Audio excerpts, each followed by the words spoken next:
নমস্কার, সকলকে মহাশিবরাত্রির শুভেচ্ছা জানিয়ে আজকে আমি আমার ভিডিওটা শুরু করছি।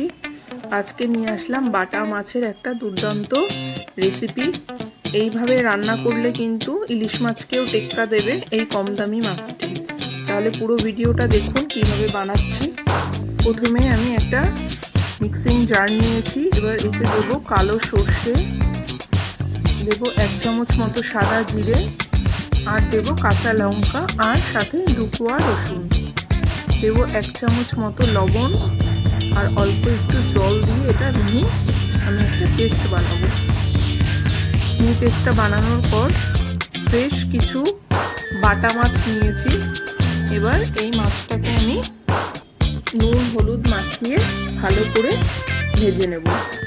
বাটা মাছের তো অনেক ধরনের রেসিপি হয়তো আপনারা খেয়েছেন, কিন্তু একবার এইভাবে বাড়িতে ট্রাই করবেন, দেখবেন যখনই বাটা মাছ আসবে মনে হবে এরকমভাবেই রান্না করে খাই।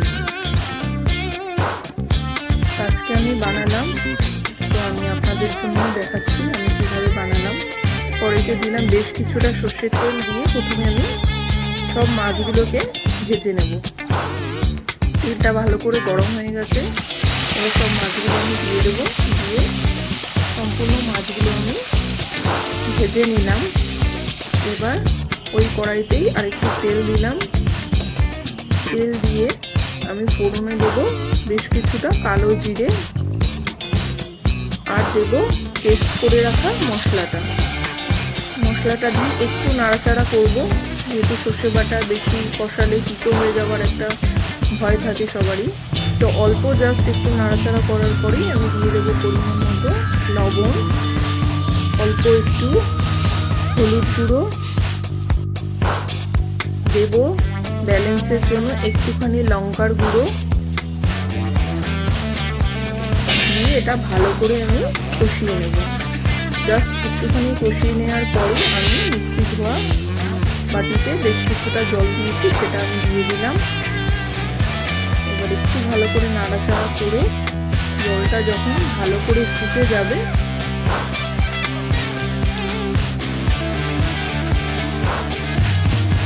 তারপরে আমি মাছগুলো অ্যাড করে দেবো। এর মধ্যে সমস্ত মাছগুলো আমি অ্যাড করে দিলাম। দিয়ে মাছটা দিয়ে একটুখানি ফুটানোর পরে দেবো 2টো চেরা কাঁচা লঙ্কা, দেবো অল্প একটু ধনেপাতা কুচি, আর দেবো ওপর থেকে বেশ কিছুটা সর্ষের তেল। সর্ষের তেলটা দিলে কিন্তু সর্ষের ভাজটা আরেকটু ভালো হয়। তাহলেই দেখুন এত সুস্বাদু একটা রেসিপি তৈরি হয়ে যাবে। আপনারা অবশ্যই বাড়িতে ট্রাই করবেন এবং আমাকে জানাবেন এটা খেয়ে কেমন লাগলো। আবার ফিরবো নতুন একটা ভিডিও নিয়ে।